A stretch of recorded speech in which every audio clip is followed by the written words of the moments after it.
నేను ఉన్నాను ఈ పదం చాలు.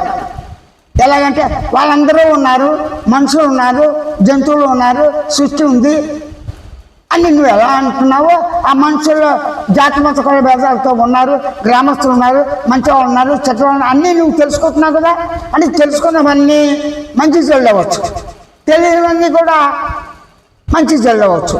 తెలిసిన దాన్ని బట్టి తెలియని దాన్ని అనుకునేదెవరు?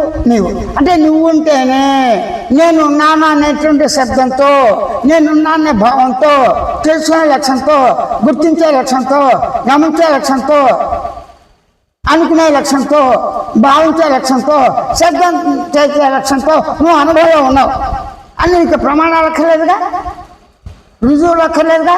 అంటే నువ్వు తెలుసుకోవటానికి ప్రమాణ ప్రసక్తి అప్రసక్తం, నువ్వు తెలుసుకోవటానికి శాస్త్ర ప్రసక్తి అప్రసక్తం. సామాన్యుడికి కానీ, పండితుడు కానీ, వేదాంతి కానీ ఏ సిద్ధాంతాల వల్ల అయినా సరే తాను అవగాహన చేసుకోవటానికి సిద్ధాంతాలు కానీ ఏదైనా కావచ్చు, పద్ధతులు కానీ, మార్గాలు కానీ, నాస్తికుడు కానీ, ఆస్తుడు కానీ, హేతువాది కానీ, దేవుడు ఉన్నాడని కానీ, దేవుడు కానీ నమ్మకాలు ఉన్నా లేకపోయినప్పటికీ వాటి ప్రసక్తి అప్రసక్తం. తాను అర్థం చేసుకోవాలి. ఏ విధంగా నేను దేహంగా ఉన్నాను అని నీకు అర్థమవుతుందిగా. అనుభవంలో నేను దేహంగా ఉన్నాను. అనుభవంలో ఉన్న దేహాన్ని వెతుకుతావా, పోగొట్టుకున్నావా? పోగొట్టుకుంటే వెతుకోవాలి. నీ దేహం మాయమైపోయిందా? లేదా నీ దేహం ఉంది, మర్చిపోయావా? మర్చిపోతే ఏం చేయాలి? జ్ఞాపకం చేసుకోవాలి. ఓ ఆరు తింటున్నావు, తింటుంటే మధ్య పని వచ్చి బయటికి వెళ్ళావు, ఆరు ఇంకా తెలియజే వచ్చి తింటున్నావు కదా. స్నానం చేస్తే ఒకసారి బాత్రూమ్ వెళ్ళాల్సి వచ్చింది, వెళ్ళావు, ఇంకా స్నానం పూర్తిగా మళ్ళీ వస్తావు కదా. అలాగే స్కోప్లో స్టార్ట్ చేసేప్పటికి లోపల గడియ వెళ్ళేదని మళ్ళీ వెనకొచ్చి గడియ వేస్తావు కదా తలుపు, అంటే గుర్తు చేసుకుంటా. అప్పుడు నిన్ను పోగొట్టడం అన్నది అసంభవము. నువ్వు మాట్లాడినప్పుడే నువ్వు గమనించే లక్ష్యంతో, గుర్తించే లక్ష్యం, తెలుసుకునే లక్ష్యంతో నీ దేహం ఉండబట్టిది. నీ దేహం సహజంగా ఉన్నదాన్ని బట్టి నీ సహజం ఎలా ఉందో దేహం అలాగే ఉన్నది.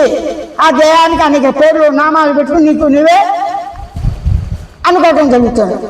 నామాలు ఎలాగా? నేను దేహంగా ఉన్నాను, నేను మనసుగా ఉన్నాను, బుద్ధిగా ఉన్నాను, పంచకోశాలుగా ఉన్నాను, నిద్రగా ఉన్నాను, కళగా ఉన్నాను, మెలుకుగా ఉన్నాను, రాగద్వేషాలతో ఉన్నాను, కామకోశాలతో గుణాలతో ఉన్నాను, నేను బాగా పిల్లలతో కుటుంబంగా ఉన్నాను, అప్పచెలతో ఉన్నాను, అలాగే మంచి చెల్లుతో ఉన్నాను అన్నీ నాకు తెలుస్తున్నాయి. తెలియని ఏమైనా ఉన్నా కూడా తెలిసిన దాన్ని బట్టి తెలియని దాన్ని నేను చూసుకోవాలి. అప్పుడు తెలియని ఏది, తెలిసింది ఏది రెండు అనుభవం ఉండాలిగా. అది తెలుసుకోవడానికి ఏం కావాలి? నీకు తెలివి ఉంది, ఇంకా అక్కడ తెలివితో తెలుసుకున్నాను. అది సత్యమైనా అసత్యమైనా, ఏ విధంగా నువ్వు అపోహపడ్డా బుచ్చిపోయినా తెలిసినట్టుగా గమనించి గుర్తించి ఊరుకుంటు. తెలియలేదని చెప్పేసి అనుకుని గుర్తించి గమనించి, అంటే తెలియకపోవటం ఉన్న దాన్నే గుర్తించు. తెలియకపోవటం అజ్ఞానం కదా, అజ్ఞానాన్ని గుర్తించి గమనించి తెలుసు ఊరుకుంటు. అంటే ఇప్పుడు ఏం చేయాలి? నువ్వు దేన్ని తెలుసుకోవాలన్నా తెలివి, గుర్తించాలన్నా జ్ఞాపక లక్ష్యం, గమనించాలన్నా సాక్షి లక్ష్యము, భావలక్ష్యం అనుకోవటానికి శబ్ద లక్ష్యంతో నీవే ఉన్నావు. అంటే నీ లక్ష్యాలు ఉన్నాయి, నీకే ఎలా తెలుస్తున్నాయి? అంటే నేను ఎవరు, నేను ఎలా ఉన్నాను? గమనించే లక్షణంతో, గుర్తించే లక్ష్యంతో, తెలిసిన లక్ష్యంతో, భావించే లక్ష్యంతో, శబ్ద లక్ష్యంతో, స్వానుభూతిగా నేనే స్వయంగా ఉన్నాను. దీనికి శాస్త్ర జ్ఞానమా ఉండాలా? అక్కడ ప్రసక్తే లేదు. ఇతరులు ఏదో అనుకుంటున్నారా అనుకోవట్లేదు, ప్రసక్తే లేదు.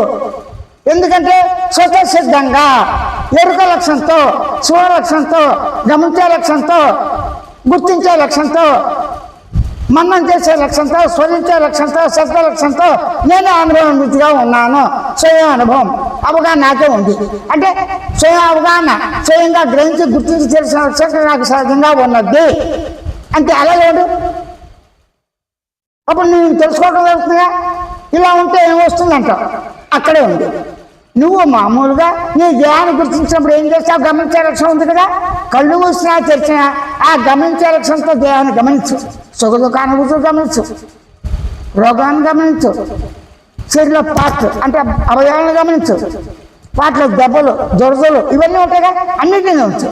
ఈ యొక్క జ్ఞాన కర్మ యొక్క రుచులు, కర్త కర్మ క్రియ చూడు అన్నీ గమనించు.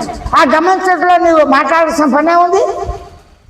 రోడ్డు మీద వెళ్తుంటావు, ఎదురుకుండా ఉంటే స్కూటర్లు వస్తాయి పోతుంటాయి, నీళ్ళు ఉంటున్నాయి, అది స్కూటర్ వచ్చి జాగ్రత్త అలా అనుకుంటావు. కానీ ఇంక వేరే మాట్లాడుకోకర్లేదుగా.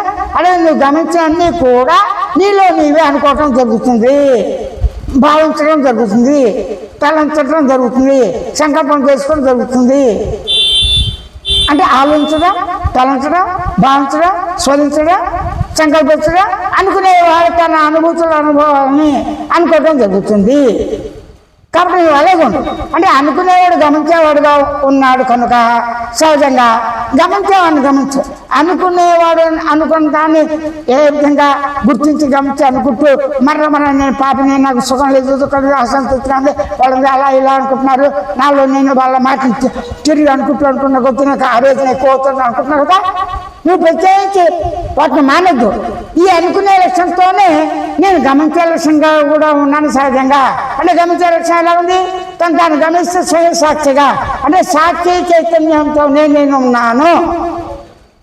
ఇది అనుభవం, అనుభూతి. అనుభూతిగా చైతన్య సాక్షిగా, సాక్షి చైతన్యం మనందరం సహజంగా ఉన్నాం అని నాకే తెలుస్తుంది.